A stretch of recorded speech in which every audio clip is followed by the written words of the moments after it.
Copper's Son, Part 1, Chapter 2, Strangers and Death. The strangers whom Besa had spoken of arrived about an hour later. Everyone in the village came out of their houses to see the astonishing sight. Pale, unhealthy-looking men who carried large bundles and unusual-looking sticks as they marched into the center of the village.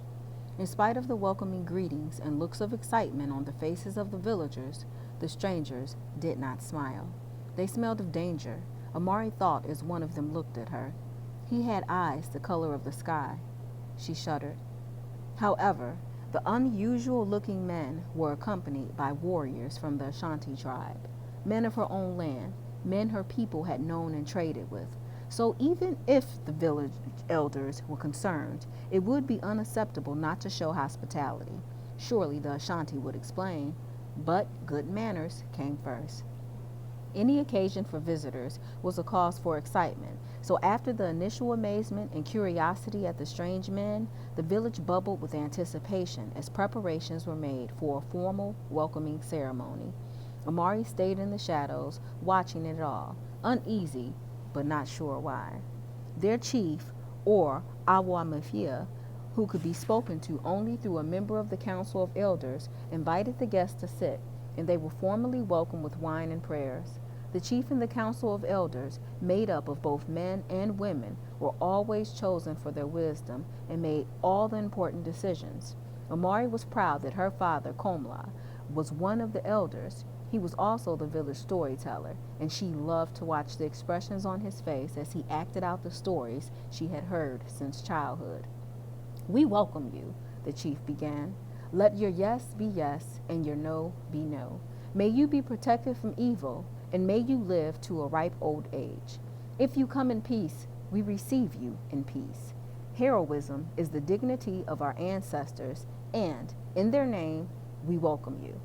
He passed the wine made from palm tree leaves to Amari's father, then to the other elders, and finally to the strangers. The men with the skin like the milk of goats and their Ashanti companions drank the palm wine from hand-carved gourds that had been decorated with ceremonial tribal designs. The newcomers then offered gifts to the chief, small ropes of sparkling beads unlike anything Amari had ever seen, casks of wine and lengths of fine cloth, so shiny and smooth that Amari marveled. She knew no human could have woven it. No real explanations for their presence had been given yet, but with the exchange of gifts, the feeling of unease began to lessen, and everyone knew that the dancing and drumming would soon begin. Ceremony was important. Business matters always followed proper celebration. It was not yet the time for questions. First came the stories, Amari reminded herself, starting to feel excited. As a chief storyteller, Amari's father was highly respected. Komla knew every story, every proverb, every bit of tribal history ever told or sung or drummed by her people. He spoke at each birth, funeral, and wedding, as well as at unexpected special occasions like this. The villagers crowded around him in anticipation, although even the youngest child knew by heart every story he would tell. The stranger sat politely and waited. "Let me tell you of the wickedness of Chief Agokoli," her father began. "He was a wicked, wicked man." "Wicked," the people responded with enthusiasm. "He would give the you people impossible jobs, like weaving baskets out of sand." "Impossible," the villagers responded almost in unison. "The you people finally found a means to escape from the wicked ruler," Komla recounted. "The people crept out through a hole in the wall and fooled the soldiers of Chief Agokoli." "And how did they do that?" he asked the crowd, who of course knew the question was coming, as well as the answer. "They walked backward in the dirt," the people responded enthusiastically. "And so they did," Komla said, ending his tale with a tapping on his drum. "They walked backward on the dirt path, so their footprints looked like the prints of someone arriving into the village, not departing." He looked over at Amari as he finished the tale with the wink he saved for her alone. Everyone in the small community, including Amari, laughed and clapped their hands at the familiar story. Amari loved her father's stories, and the sound of his deep, gravelly voice had always made her feel safe, whether he was whispering silly noises in her ear, speaking formally in a meeting of the elders, or chatting with affection with her mother. To the family's great amusement, Komla would sometimes sing to them in their small hut after the evening meal. "You sound like a monkey in pain," Amari's mother would tell her husband fondly. But when he was telling stories, his voice was magical. Amari could listen to him all night. The feeling of tension faded. The drumming would come next, and after the storytelling, this was Amari's favorite part of her village's celebrations. Amari looked around for Besa. He was the assistant to the village master artsman, the one responsible for the creation of all the dances and drum rhythms. She knew Besa would be anxious to show off his skill on the drum he had carved and painted himself. Amari was proud of how devoted Besa was to learning the rhythms. He told her once, "You know, Amari, the drums are not just noise. They are language. They are the pattern of the rhythm of our lives." He had no need to look at his hands to produce the drum sounds that lived within him. She loved to watch Besa stare into space, smiling as he drummed, lost in the rhythms he created. As soon as the master drummer started playing, everyone in her village felt the call. The younger boys, whose fingers itched to show their skills, grabbed their own small drums and joined the beat. Villagers began to get up and move to the rhythms. Besa played with the confidence and skill he always did. Amari's eyes were on only him. Her heart beat faster as Besa's fingers caressed the sounds of his skin-covered drum. Drum beats echoed in the approaching darkness. The fire in the center of the assembly area glowed on the faces of the dancers, mostly younger children and women at first, but soon nearly everyone in the village joined in, even the old ones, whose toothless grins spoke their happiness. All spoke to the spirits with their joyous movements. Their bodies swayed, their hands clapped, their feet stumped in a glorious frenzy, all to the rhythm of the drums. Baba, labadu, gawidu. The words are sounds, are words from deep within, from a place that was lost, now found. Sobohi, we do so ma da so. Sound is the self, is you, is we. Sound is past, is now, is so. Sobohi, we do so ma da so. From remembered past to forgotten tomorrow, drum talk throbs, breathes life, speaks song, sings words. Baba, labadu, gawidu. Warriors pulse, maidens sway, elders, children rejoice. Thrum to the heartbeat, thrum to the heartbeat. Baba, laba, gawidu. Kwasi, as round and brown as a cola nut, danced with the rest of the children, gleefully spinning in the dust. Amari watched him and remembered how he once had captured a small bird and copied his movements, flapping his arms like wings, telling her with much laughter that he intended to learn how to fly.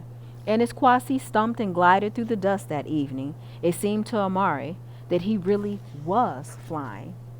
He ran over to Amari then, breathing hard with excitement. "Come," he said, grasping her arm and trying to pull her into the dancing. "Why do you hide in the shadows? Come dance for the strangers." She pushed Kwasi away gently, reminding him she was no longer a child. She was to be married soon, and she preferred peeking at Besa, who stood behind his waist-high drum on the other side of the fire, watching her as well. The drum beats rippled in the darkness. The dancers swayed and stumped on the hard-packed earth, and Amari's people clapped and laughed as the firelight glimmered in the night. The first explosion came from the end of one of the unusual weapon sticks the strangers carried. Louder than any beat of even the largest drum, it was followed by a cry of horror. The chief had fallen off his seat, a huge red bleeding hole in the center of his chest. More explosions followed in rapid succession, then everyone was screaming.